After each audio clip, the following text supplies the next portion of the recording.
Una de les preguntes recurrents sobre la higiene nasal és si fent un rentat de nas podem provocar otitis. Xeringues sense capçal, amb capçal, aspersors, lotes, peres...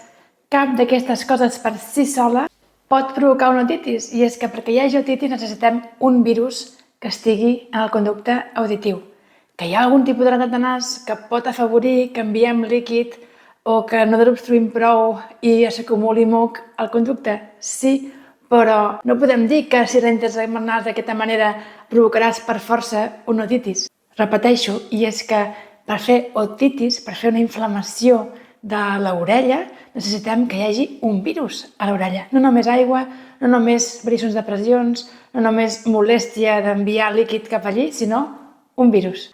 Però sí, esclar, si vols aprendre quin utensili, quina posició, quin tot és millor per cada persona, per cada tipus de problemàtica, doncs lògicament posar-te en contacte amb Oficio Respill i que t'ajudi a descobrir tots els atributs de cada utensili i de cada posició i de cada manera de fer. Salut i inspira't!